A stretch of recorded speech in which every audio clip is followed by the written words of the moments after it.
La ansiedad puede manifestarse de distintas formas, intensidades, colores, tamaños, sabores. Hay para escogerle, hay para variarle, hay para regalar. Pero ya en serio, que este video te sirva para entender qué distintos tipos de ansiedad hay y cuál podría ser tu caso de ansiedad.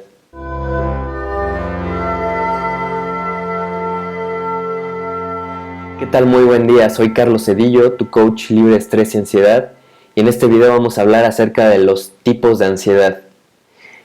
Suscríbete a mi canal en donde voy a seguir compartiendo este tipo de videos. Si tienes alguna duda, no dudes en enviarme un mensaje. Yo con mucho gusto voy a hacer el intento de responderte lo antes posible. Quiero remarcar que este video no sirve para que te autodiagnostiques. Yo tampoco estoy diagnosticando a nadie. De hecho, nunca diagnostico.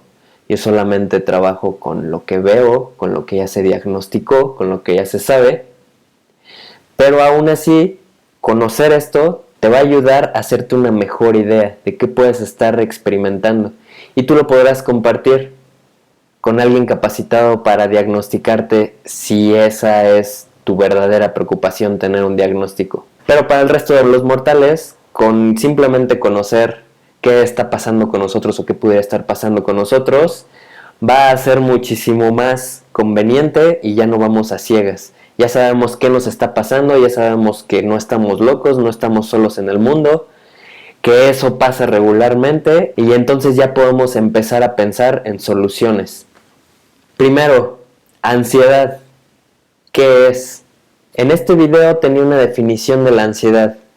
Pero bueno, vamos a separar en este video que estás viendo, vamos a separar distintos tipos de ansiedad y vamos a hablar de la ansiedad como un estado temporal, como parecido a una emoción. La ansiedad es este estado alterado de que algo no anda bien, se siente como una especie de preocupación, nerviosismo, en consecuencia a un estímulo externo, un problema, una amenaza. Entonces es normal de que si alguien te está amenazando de muerte, te sientas ansioso. Es normal de que si estás en riesgo de perder todo tu dinero, te sientas nervioso. Es completamente natural y no hay ningún problema, porque lo sientes, te está indicando, te está ayudando para que concentres tu atención en el problema, para que no lo ignores. Y una vez que resuelvas el problema, o que en el peor de los casos no se resuelva, se libera. Ya cumplió su propósito la ansiedad. Pero todos los demás trastornos y problemas que puede provocar la ansiedad es cuando este estado no se va, cuando permanece todo el tiempo. Y aquí vemos el primer tipo de ansiedad, trastorno de ansiedad generalizada. ¿Qué es esto? Es sentir ansiedad, este nerviosismo, esta preocupación, este estado de que en cualquier momento una cosa mala va a ocurrir, en todo momento y en toda circunstancia.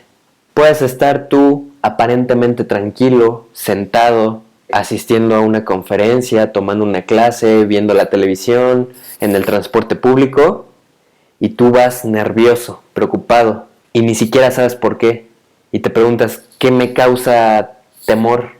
No vas a tener la respuesta. Esa es la naturaleza del trastorno de ansiedad generalizada. Es general. Todo el tiempo, en cualquier circunstancia. Y se parece mucho a estar estresado o al estrés crónico. Si no conoces bien la ansiedad, puedes decir, no, es que soy una persona muy estresada, soy alguien con mucho estrés, cuando en realidad no es estrés, es un trastorno de ansiedad, es un problema mental y emocional que hay que atender. El siguiente tipo de ansiedad, a diferencia del trastorno de ansiedad generalizada que te da en todo momento en cualquier lugar, la ansiedad social se da específicamente cuando interactúas con gente, cuando interactúas con grupos de personas, en sociedad, cuando tienes que hablar con alguien. Vas a sentir más o menos esa misma incomodidad, ese nerviosismo extremo, esas preocupaciones, esa sensación de que algo terrible va a pasar, Alguien con ansiedad social en realidad sí tiene pensamientos en torno a el rechazo, el ridículo, la burla, cometer errores, no ser suficiente. Va a tener todas estas creencias y pensamientos, pero eso no quita los síntomas físicos que se experimentan cuando una persona con ansiedad social tiene que hablar en público, tiene que estar en un cuarto lleno de personas, tiene que ir a una fiesta. Se va a sentir tan mal, tan incómodo, tan nervioso que puede incluso desarrollar una fobia social. Y es un miedo intenso. Es como si tu vida estuviera en peligro. Incluso puede desatar ataques de pánico. Y eso también nos lleva al siguiente tipo de ansiedad, desorden de pánico. Creo que este es uno de los más extremos porque te están dando ataques de pánico constantemente. Y un ataque de pánico no es otra cosa más que la ansiedad en su extremo más elevado. Es puro terror. Es creer que te estás muriendo, creer que te está dando un ataque al corazón, creer que te vas a desmayar, creer que algo terrible está pasando. Crees que son tus últimos momentos de vida. Entonces, el desorden de pánico es estar experimentando estos ataques de pánico constantemente. Y lo que lo alimenta es el miedo al ataque en sí mismo. Te da miedo volver a experimentar esa muerte en vida. Te da miedo experimentar esos síntomas tan extremos.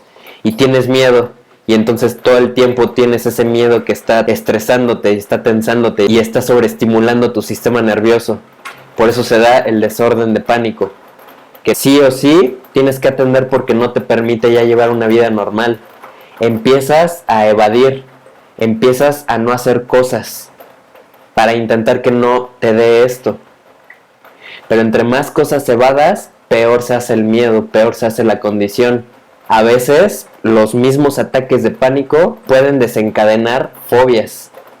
Porque si a ti te da un ataque de pánico en alguna situación o con algún objeto o en algún lugar, vas a asociar ese objeto, esa situación, ese lugar con el ataque de pánico y lo vas a evadir.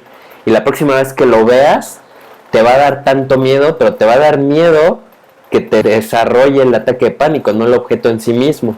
Y eso nos va a llevar al siguiente tipo de ansiedad, las fobias. Fobias a que determinados lugares, situaciones o objetos te desaten un ataque de pánico o te hagan sentir sumamente ansioso. Puede ser que tengas agorafobia, miedo a salir de tu casa, miedo a estar afuera.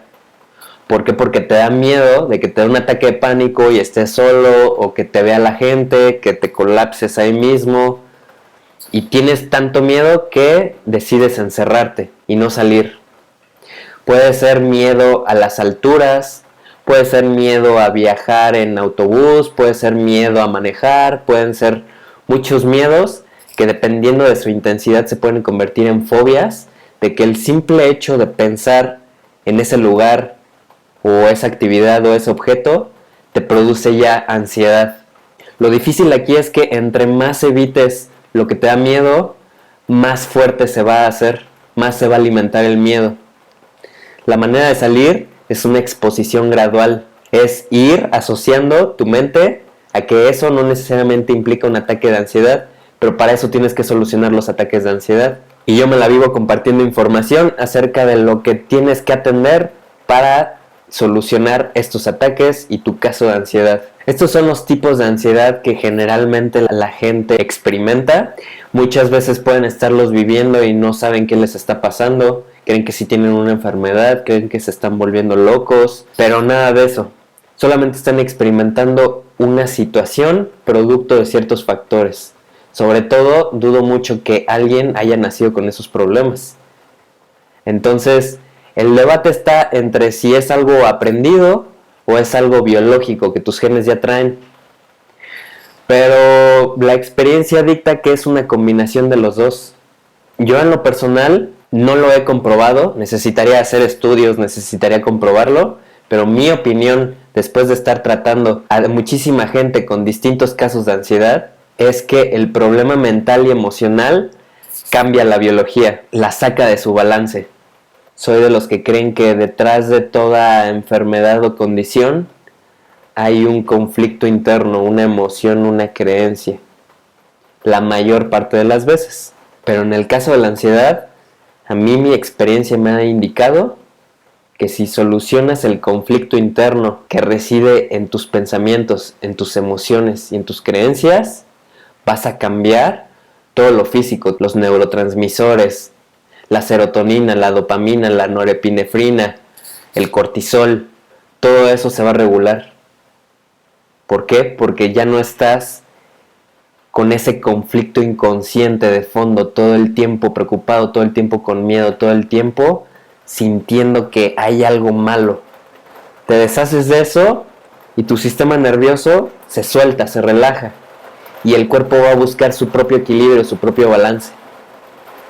Claro que sirve también trabajar con el cuerpo. Si lo puedes ayudar, qué mejor. Pero hay que entender de dónde viene la causa raíz. Si te gustó este video, compártelo con tus amigos, dale pulgar arriba. Soy Carlos Cedillo y nos vemos para la próxima.